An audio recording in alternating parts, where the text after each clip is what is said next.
Good night, everyone. Tonight, God is good and God is good all the time. My name is Army J. Spiritual. I'm here to give your word on tonight.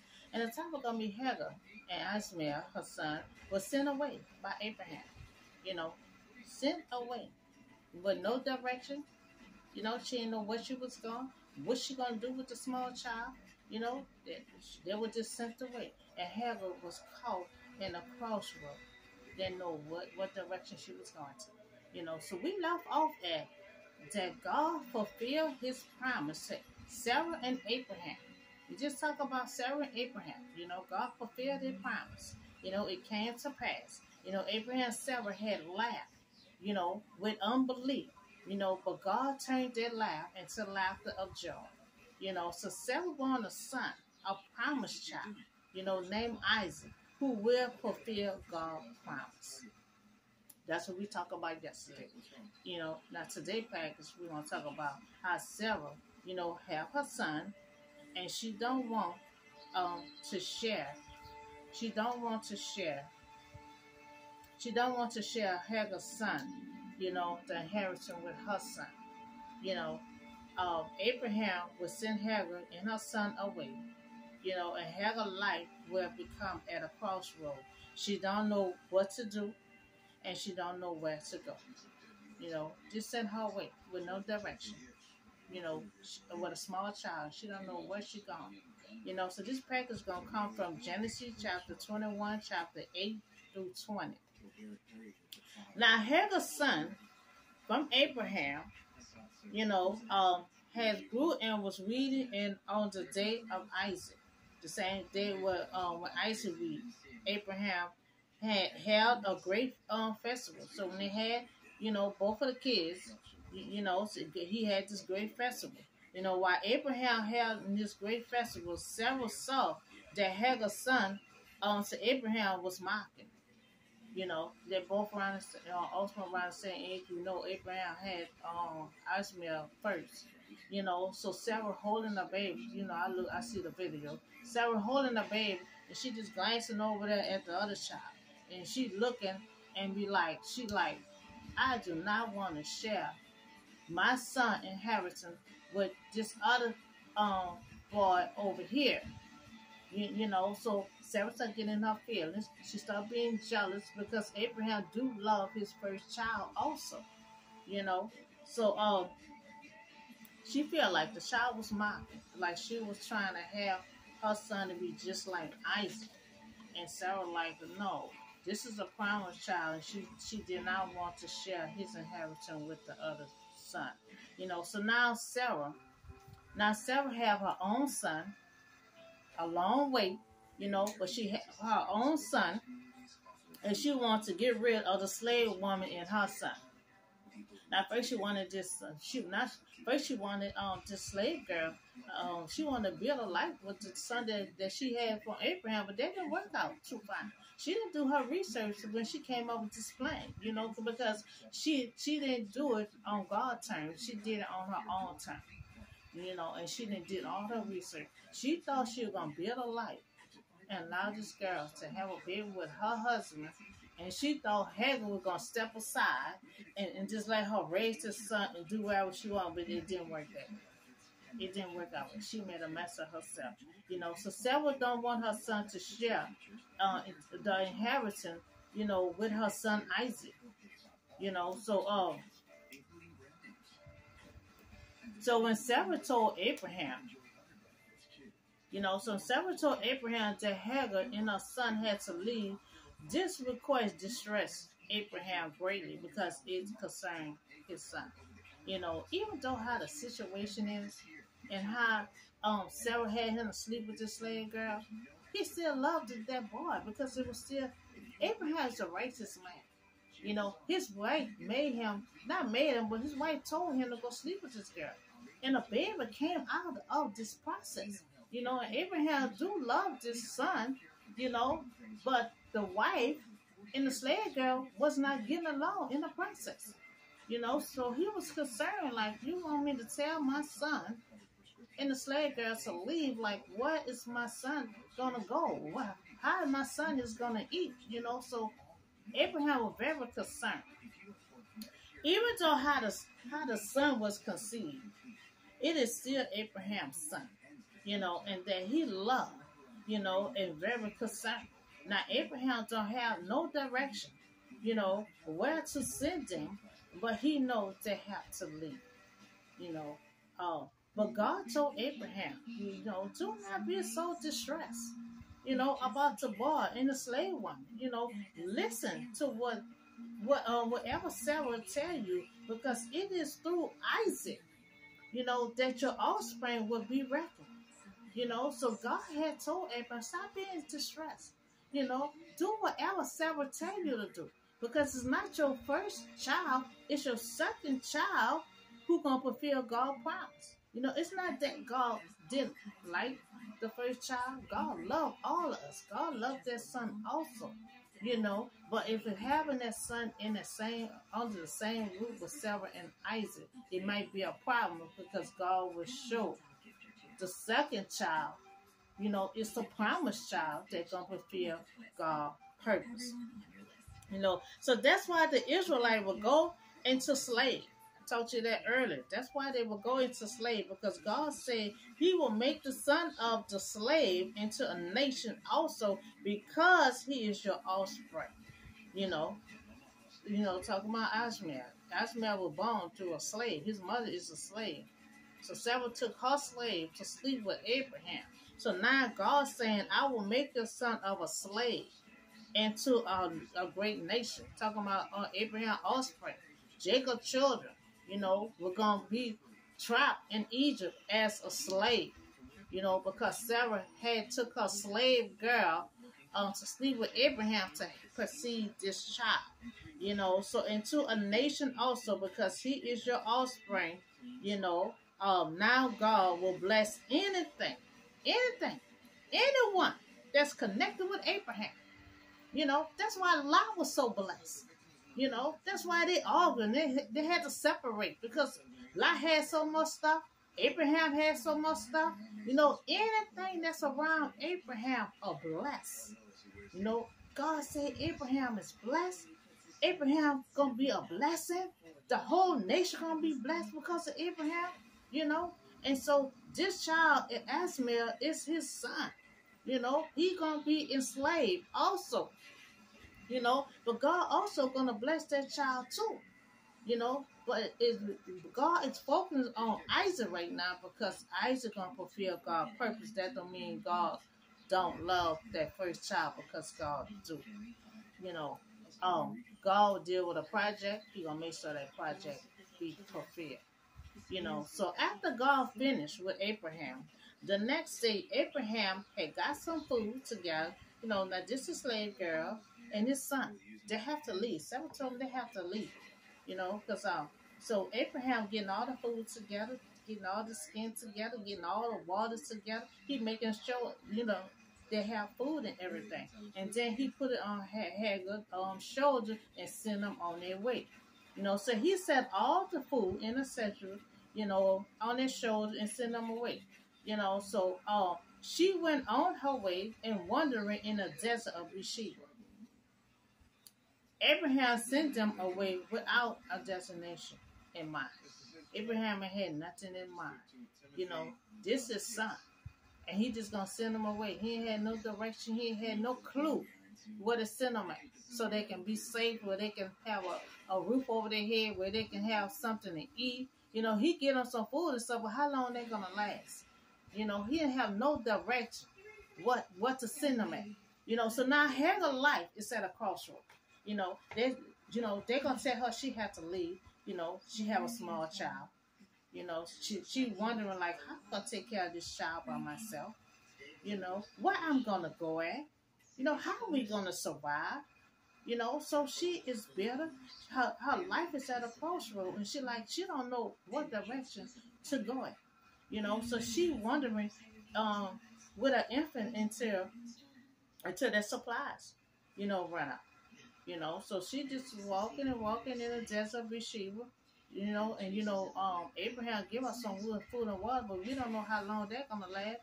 So all her supplies start running out. So she start getting exhausted. The son start getting weak and stuff. crying because he weak and he hungry. You know, she exhausted. She's leaning over the river thing, just splashing water on her face. You know, so she put the boy. So she didn't want. They ran out of food and water, so she didn't want to see the boy die. She put the boy under put the boy under like a tree, you know, under one of the bushes, you know, and then she went off and she sat about kind of far away from the child. And the child was crying, you know, because the child was hungry, and then the mother had went far away because she didn't want to see the child die. You know, so she thought, you know, I cannot watch the boy die. You know, she sat there and she began to cry. You know, and now Hagar had to leave and went no direction where she going and how she would take care of her child. You know, now she think the son, she think her and the son would die. You know, because there's no food. She done ran out of the food. She done ran out of the water. You know, so God heard the boy crying. You know, and the angels of God called to Hagar from heaven. You know, what is the matter, Hagar? You know, do not be afraid. You know, lift the boy up and take him by the hand. You know, for I will make him into a great nation. See, God is going to bless this child here. You know, this child here. This child going to be in a slavery too. You know, and God said he going to be a great nation. So she's, you know, God said, don't worry. He gonna be blessed. You know, he ain't going to be blessed as Isaac, but he going to be blessed. He going to be a great nation. You know, so remember, Hagar is in a desert, leaning over. You know, the water, just splashing water in her face. You know, had her eyes closed at the time and with her face bowed down. You know, so when God told her, you know, that when God told her that her son will be blessed, he will be a great nation, then she opened her eyes and she saw a well of water and gave her boy something to drink. You know, now then the next package is going to be about this well. He made this well for them to drink. Remember, they ran out of the water, ran out of food. You know, they started to be exhausted and weak. You know, so God had made a well of water. So when she opened her eyes, she looked and she saw that well of water. She saw drinking that water and give some to her son. He said, raise your son up and give him some of this water. You know, so God had used his power to provide a well of water for her and her son to drink. You know, God will use his power in our situation. You know, a lot of time, you know, you pray for something, you don't know how God gonna do it. You know, now she didn't even pray, you know, but God heard their cry. You know, just like God heard the Israelite cry. You know, he will still hear your cry. You know, she didn't pray to God. God heard their cry. Heard her crying. Remember, she leaned on crying and sobbing. The son was crying. God said, I heard your child crying. You know, because when they came to her, they don't see the child, but God heard him crying. You know, God power put that well of water right there. You know, so God was with the boy as he grew up. You know, they're still in that desert. God gave that well of water, you know, to make sure they have water. God will provide for them. You know, God was still with this boy until he grew up. You know, so they lived in the desert, you know, because as an Ashika, you know, so while he was living in the desert of Paran, his mother got a wife for him from Egypt. No, the mother is from Egypt. She's an Egyptian girl, a slave girl. You know, so she went in Egypt to find him a wife. You know, to find him a wife. You know, so he done grew. And so she's trying to look for a wife for her son. You know, so we see that Sarah got tired of waiting for a child. She had her slave woman, Hagar, to sleep with Abraham. And Sarah thought she was going to build a family through her. And Hagar had a son, and Abraham, you know, to Abraham, but Sarah got jealous. You know, Sarah got jealous, and that's why the matter didn't work out. Because, see, that's how it is. You know, when we try to do things on our own, again, it will not work out. It will be a total disaster. It will fall apart. That's why they say we always have to wait on God. If God promised something to us, we have to wait on it, because we step out the box and try to do things on our own like Sarah did, it will never work. It will always start tumbling down. So after the long wait, she had a promised son, Isaac. After that long wait, after she done made a mess of everything, after the long wait, God had promised for that son, and she finally had that son. And now, after the birth of her son, she regret, so now she's talking about how she regret. She thought God wasn't going to give her a child. And she had a slave girl to go sleep with Abraham and thought she was going to build a child with Abraham. But now that she have her own child, she regret her decision to have her servants to become the mother of a son with Abraham. Now she regret.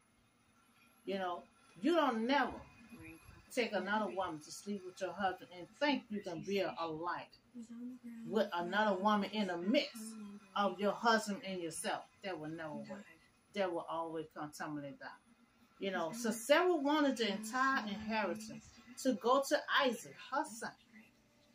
She didn't want it to share anything with the slave girl. With Abraham's oldest son. She didn't want to share. So Hagar, why she wanted Hagar and her son to leave. That's the reason why she wanted the son to leave. Because if he would have stayed, eventually Abraham would have tried to split something in half for the older son and Isaac. That's why God said it was best, you listen to everything Sarah said, because Isaac is the promised child to fulfill God's purpose. That's what God told Abraham. So it'd be best for him to leave, because his inheritance not supposed to be split in half with the other child, because Sarah wasn't supposed to have that child in the mix like that. So Abraham was caught in the middle. This request worried Abraham, when Sarah gonna tell him his child and the slave girl had to leave. And Abraham had no direction, what they're supposed to be going at. Because no matter how the situation is, that's still Abraham's son. He concerned, about his safety, his well-being, or where they're gone. He had nowhere. He didn't know where they was going. So God will bless his son Ishmael, because he's Abraham's offspring. So everything still works together. Now we see that God can take a worse situation and turn that worst situation into good. That's what I'm saying. God stepped in and straightened everything out. Sarah made a mess of herself. Made a mess of everything. Then she got jealous, and then she wanted the other son to leave. She wanted Isaac to have, which it is. Isaac's supposed to have his own blessing. That's why God said it's best, you listen to what Sarah said, because Ishmael gonna have his own blessing, and Isaac is the promised child that blessing gonna be overflowing.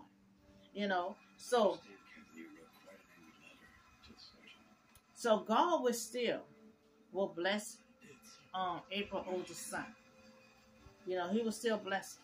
Now Sarah had a worse situation, and we see how God took that worst situation and turned it around for the good. And that's how God can do. Sometimes God allows things to get all tore up and all falling apart. You falling down to the ground, and you wonder how you going to get up. That's the time that God stepped in. That's the time he stepped in. That's the time he used his power, his miracle, and everyone to see how you was down here. Then God stepped in, and now you rise on up to the top. He come in when everything's all in a mix and all crumble up and stuff, and you crying your tears out. God, what are you? Why are you forsaken? Why is you turning your head? But he right there watching. He right there listening. He waiting for you to tumble it down. He waiting for things to turn into a mess. She made a mess of everything. Because we see that God turned that worst situation and turn around for the good. Turn around for the good. She wasn't supposed to do all the activities that she did. You know, so we see down the line she regret that decision that she made. You know, she regret that decision that she made. Several wanted the entire inheritance to go to Isaac, which it was supposed to go to Isaac, because if Abraham would have kept that child dead in their household, Abraham is a righteous man. Eventually, he would have tried to be splitting stuff in half for the older son, and God said no. Isaac got his own blessing. You know, I'm gonna bless your son. Everything is separate. You know, and so it was happening in that way. And sometimes when horrible things happen, just like with Esau and Abraham. I mean Esau and Jacob. We felt the sorrow for Esau. Every time I look around, Jacob just kept on stealing stuff from him. You know, but all were part of the plan. You know, that's how it's supposed to happen. You know, just like the beginning when I did that back when she had the two nations.